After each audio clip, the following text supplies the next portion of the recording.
Embarrassing. Embarrassing. That's the only word I could use to explain that performance from Trinidad and Tobago, boy. Embarrassing. The whole of Trinidad and Tobago was hype after the past games that we played, St. Kitts, proper victory. The Costa Rica game, we could have lift our head high and say, yeah, good performance. But this one here, getting smacked up 5-0 in the first game at the Gold Cup against the US of A. Demoralizing for the players, the coaching staff, and the fans, boy. I genuinely feeling sick right now, boy, because I genuinely thought that we had a chance. We had a slimmer of a chance. But it just shows the level that we're at and that we need a wake-up call. We needed that wake-up call. It was better that we had it in the Gold Cup so that when comes September, we could fix this. For now, we're nowhere at the level we need to be, boy. Nowhere at the level like we need to be to compete against Curacao and Jamaica. Even Bermuda, we just have sure. We don't know about Bermuda as yet, so we don't discount Bermuda. But that performance here today, boy, it just shows that tactically, systematically, and physically, we are behind. Behind. And by a very broad margin, boy. Behind. The defense today open sepulchre. All you could eat buffet. The guys them were just going through effortlessly. Like knife through a hot butter. What was going on, boy? And I'll get back to the defense. I want to try and highlight some kind of positive, but I'll get to that as well too. Coming off of the first half, we got smacked up 3-0. It's the first time for the year that I saw a team left the first half with an XG. Now, for people who don't know what is XG, I know that is a new stat that come up in football, but XG means expected goals. So they're basically calculating the possibility of a goal within the plays them that you had throughout the half. Trinidad and Tobago had an XG of 0.00. Not even a fraction of getting close to scoring a goal. Not even a fraction. Not even the tiniest speck of a fraction we had to score a goal. The setup was just pragmatic as that. We showed the USA so much respect, boy. And that's why they keep on splitting we apart. There was no press. What is the point? What is the point of setting up in a system when it's professional footballers are playing against? You think a professional footballer can't play a simple 10-yard pass with some pace that you could get past the whole midfield? The midfield flat. It just one ball in need, and they're splitting the whole midfield. So after they split the whole midfield, they have a 6-on-4. 6 of them players go and be against all 4 backline, the backline or the 5 in the back. One ball doing that.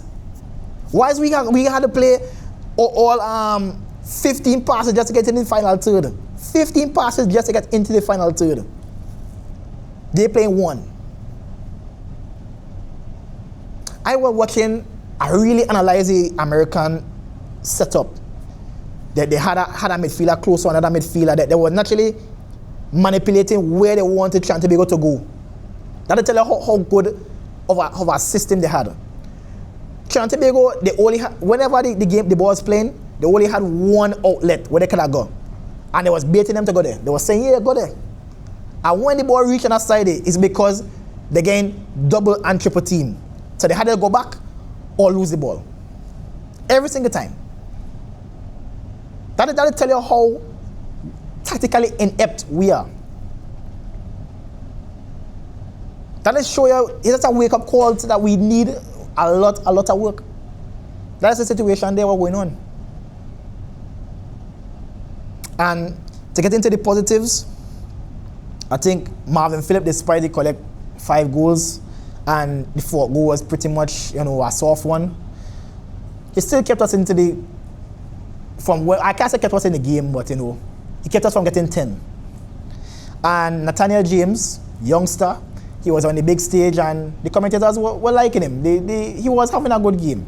And I like that for him, and I hope that he gets exposed into bigger football, maybe even into the MLS, who knows. But I really like that Nathaniel James, he brought a different type of pace. And again, I had to credit Dwight York, kinda. I can't say fully, but kinda, because he came from the pragmatic situation, which he shouldn't have come out in the first place, but he changed from being pragmatic into venturing into having a press and having somewhat of a presence in the attacking aspect, which was pretty decent. We found ourselves actually blocking them from getting the split past them, the one pass through us, because we're actually pressing them and reaching them, as opposed to just standing up and just making one 10-yard pass split way. So I credit Dwight York for that, kinda. But I would say probably one of Dwight York's worst game tactically. Yeah, just from the start, wasn't good enough, boy. Was not good enough. But to address the real elephant in the room, and I hate it had to be him, because ironically, this does tend to be his best game. Whenever America playing against Trinidad and Tobago, there's one guy that always pops up. Not just with a proper performance, but with an amazing goal as well too. And Alvin Jones today, I hate it had to be you, boy, because amazing dude, really humble, just a cool dude all around. But Alvin Jones was poor today, but he had a nightmare, boy. Nightmare. And since the Costa Rica game, I was saying that he looks so uncomfortable playing in the central positions as opposed to playing on the wide positions them. He looks so uncomfortable. And I genuinely don't know why Dwight York still playing in the central position for America. Like in Costa Rica, he was struggling. We were seeing he was struggling. But I kind of blame the system for that. Kinda, I don't know. Like I don't know how it affected him mentally. But he just wasn't up to par today. The back pass was just the icing on the cake for just a complete nightmare, boy, of a game. Yeah. The back pass, the miscontrol for the first goal. I think he was at fault for the third goal as well too. I don't know. I don't remember, because after a while my brain just shut off because I just couldn't take it anymore. I was still watching the game, but in my mind I was just like, wow, this actually happening. Because a lot of fans were looking forward to this, boy. A lot of fans had optimistic thoughts coming into this game, because we were seeing something. We were seeing a different aura within the team, but that aura did not come for this game here at all. We were scared. We were pragmatic. We didn't come out to play football, boy. Quite frankly, I feel ashamed. If I wasn't so patriotic, yeah. But despite what, I'm a Soca Warrior till death. But come on, man. This is a moral beater, boy. Morally, this will affect the whole space, the whole TTFA space, from management straight down to the fans, boy. This is not a good start, by any means. The midfield as well too. The midfield wasn't as good as it normally does be. Phillips, who I rate a lot, he was getting through with some nice dribbles and them stuff there, but after he made a dribble, he wasn't completing the pass. But Lino as well too looked a bit leggy, and you know, in reality he's an old guy. But who better midfielder he'd have?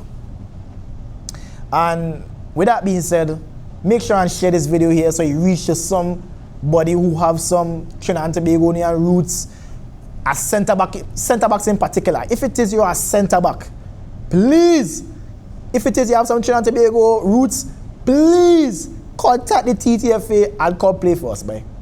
If you know your mommy or daddy from Trinidad and Tobago, come now. We need you. The bat signal is up, boy. Because it's not looking good in the back, and the midfield might need some work as well too. I think the attack tried with the best way they could. I think Spicer wasn't too bad. So whenever Spicer was in an attacking mindset, he was decent, and he almost created the goal that we could have. I think we only had like about 2 proper chances. The one when Nathaniel James got the ball in behind and he shoot the ball kind of straight into the keeper, but you know, still a half chance. And the chance where Spicer controls on his chest, beats the man, and he gets the cross in to try to get into Dante Sealy, but the goalkeeper stops it. So apart from that, the attack wasn't too bad. I didn't see much of Isaiah Lee. Sad. I generally thought I would have played Isaiah Lee Cock, but I guess that you see something in Isaiah Lee as opposed to Lee Cock. But yeah, sad state of affairs. Sad state of affairs for Trinidad and Tobago, and not only Trinidad and Tobago, but just the whole space, the whole TTFA space from the management to the staff, man, for the fans, boy. This demoralizing, I swear down, but it making me reconsider that if we even have a chance for the World Cup qualifiers, if we're being real. Because we can't come to Curacao like that. We can't go to Jamaica like that. I don't even think Bermuda will take that as well too. But the only bright spark to this is that it happened now. It happened now in the Gold Cup. We got the Wake Up call, we got the Smack Up, and hopefully improvement takes place. Hopefully we take this and we regroup for September, because in September we're really studying. I know a lot of people like to have a good, you know, campaign within the Gold Cup, but I know most people would want the World Cup. We want to hear the Fought from the Love of Liberty play in the World Cup, and right now it's looking grim. But hopefully things get sorted out before. Again, this is a shot in the heart. I genuinely didn't expect this. I genuinely did not expect this. I thought at least we'd get a close game. But we are far, far, far behind. Far, far, far behind, man. So if it is your Trinidad and Tobago fan, leave a thought in the comment section below. Leave a like, share the video, and subscribe. Press the notification bell so you don't miss any more Trinidad and Tobago content, man. I'm sorry you had to watch that, man. I'm sorry you had to watch that. That was just... yeah, man. Peace out.